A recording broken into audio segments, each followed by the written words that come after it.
Alright, for this video, I want to go over some gap to fill plays. Just noticed lately that they've been working well, and it's something that I've had trouble playing these. I want to get better at these. I want to take a look at these, just dive in, take a look how I can prepare for them, how I can play them better, because I've been struggling lately, and so this video is a little different. It's not going over my exact entry and exits, because really I haven't been playing them very well, so there's nothing to really show as far as trades that I've made.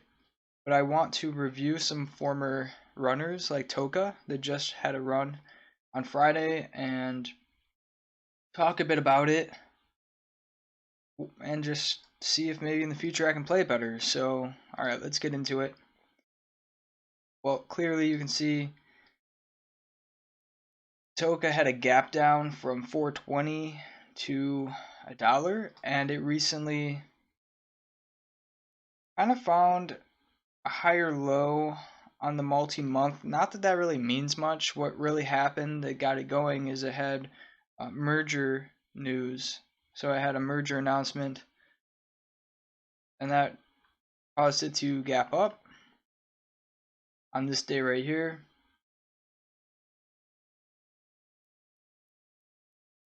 Now this day was so up and down, and I just was never comfortable with it.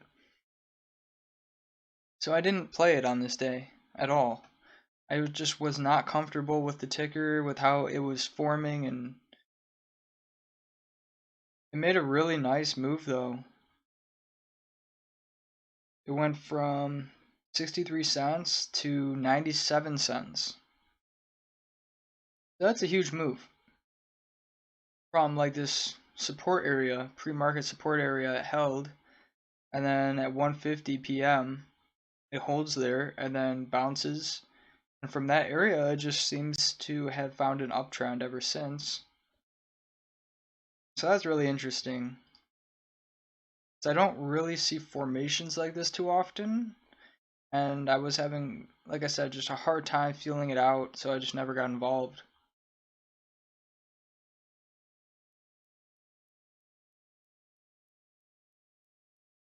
So the first indication that Toka might be a big play in the works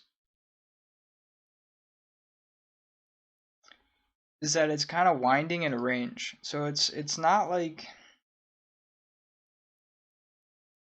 it's almost like the play hasn't really started yet in a weird way. It's like it's just in a range, consolidating. It's a very wide range, and it's scary to get involved in something like this, but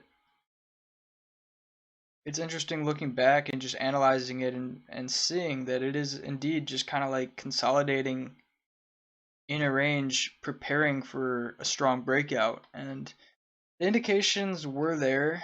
It was trying to tell me that I should get involved, but I just wasn't listening to it.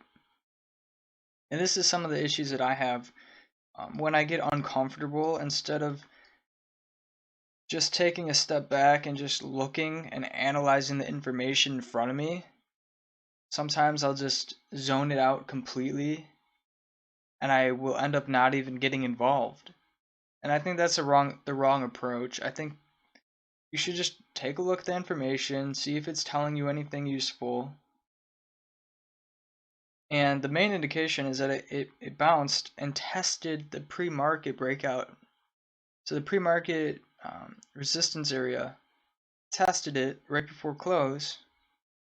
It held gains pretty well. Now we do get a pullback in pre-market on Friday.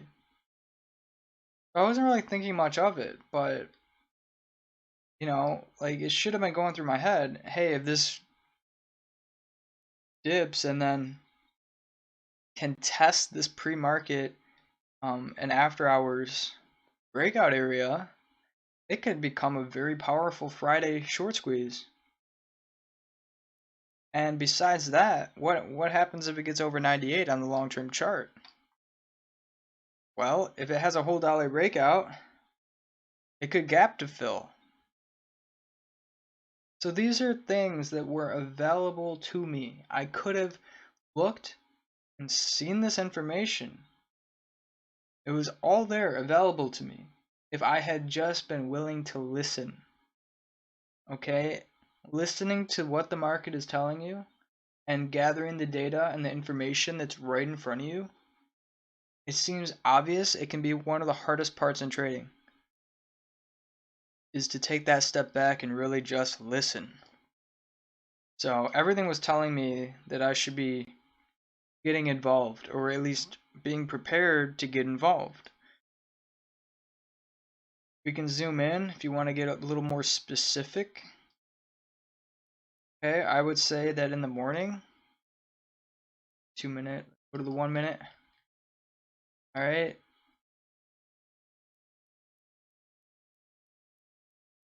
I would say this. I like TA that does this, kind of like washes in volume, while at the same time it's kind of forming a higher low formation. I mean, you can make multiple different lines as far as just trying to feel it out.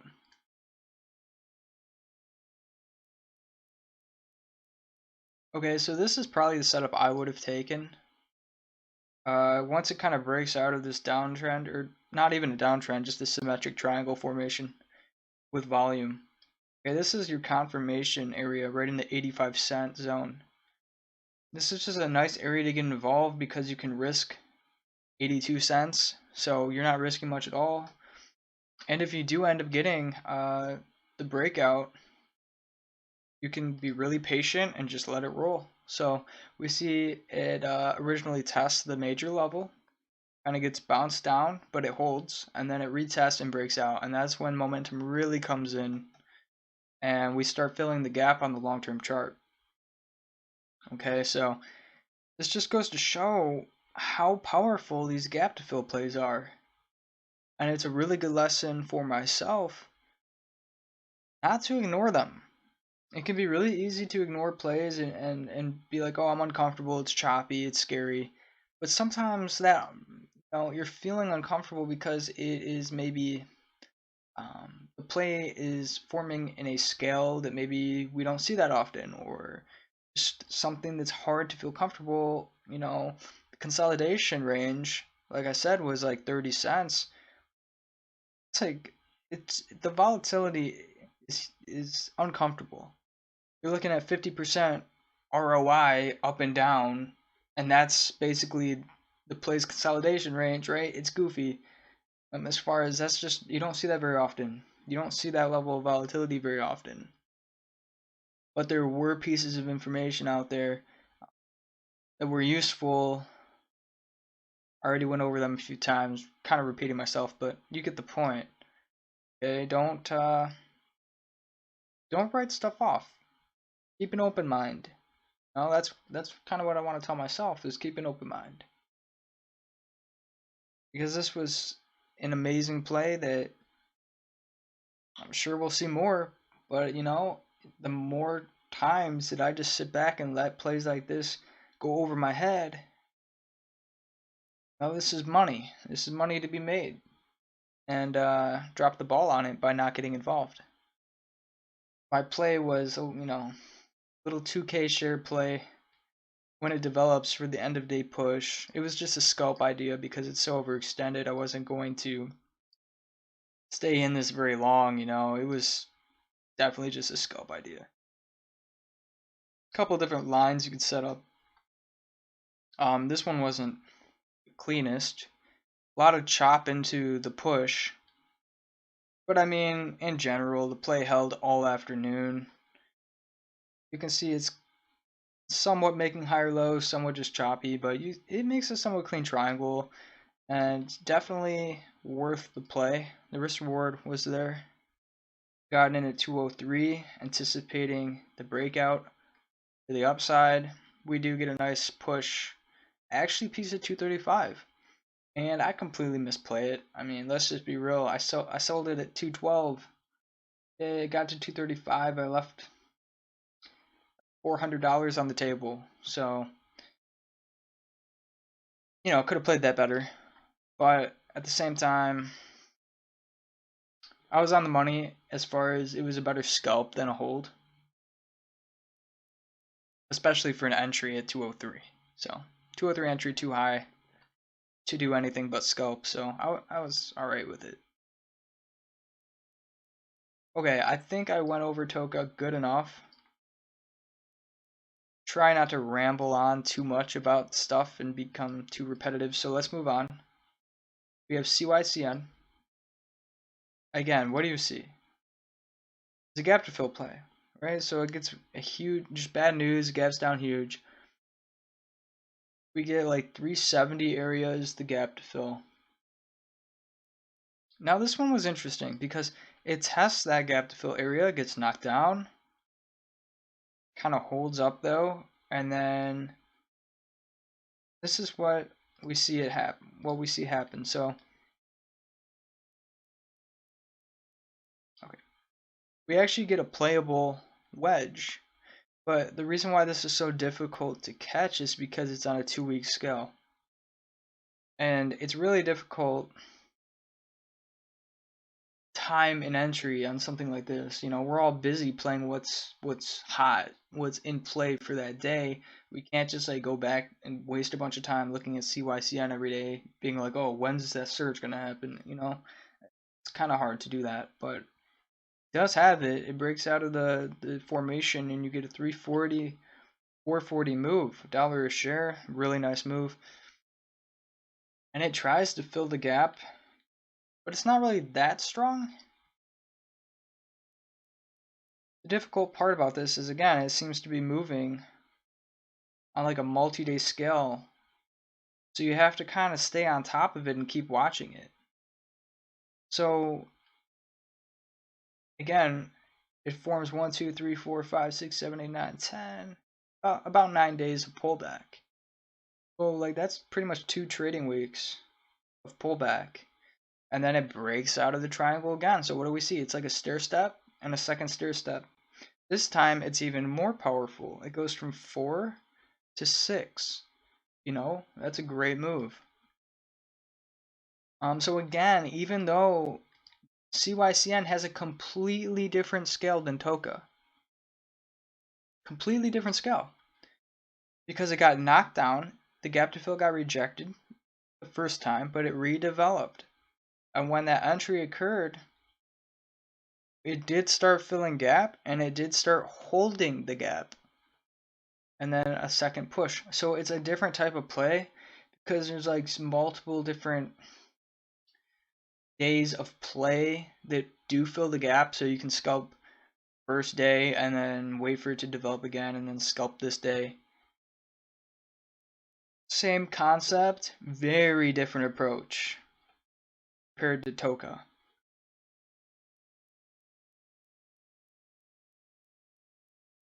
Okay, and now I want to go over one more ticker. Is one that I've already gone over before in a previous video. It's IFRX. Okay, so IFRX has not filled the gap yet. I was really optimistic that it would, but you can see it got rejected off gap to fill. Okay, I don't know how scaling might be difficult to see because you see on this day, gap to fill is really more around 480. Okay, so it's more like 480. And it did get over 480 for a short period of time, but it got pushed back down.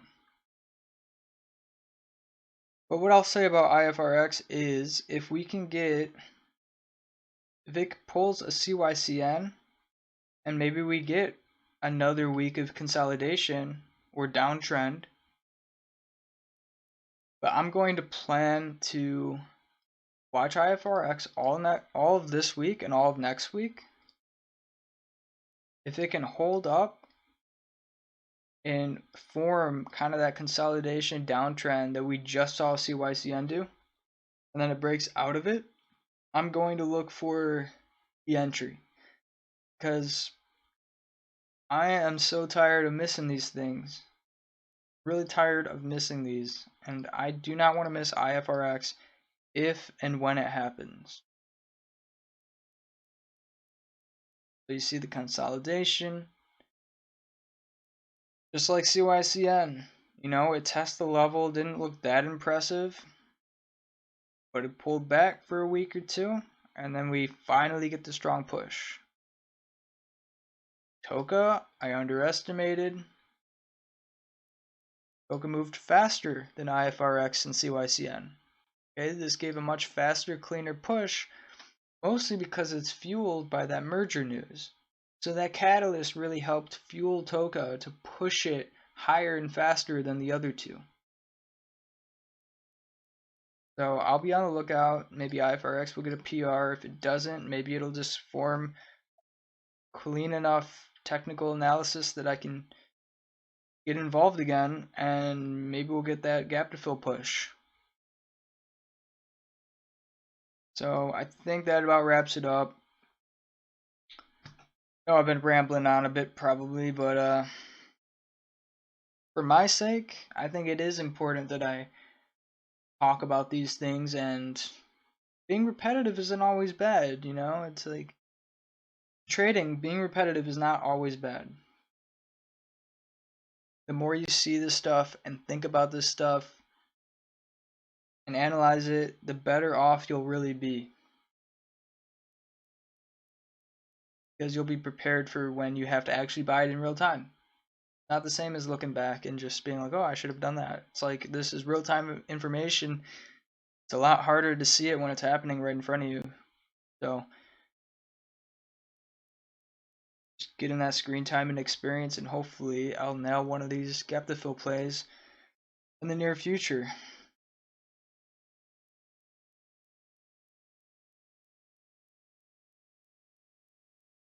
So IFRX is my top gap to fill watch. And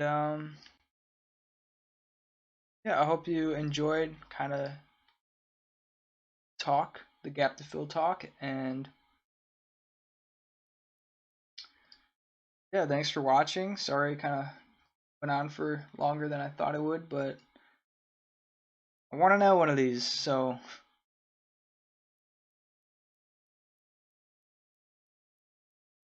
alright, thanks for watching. I'll see you on the next video.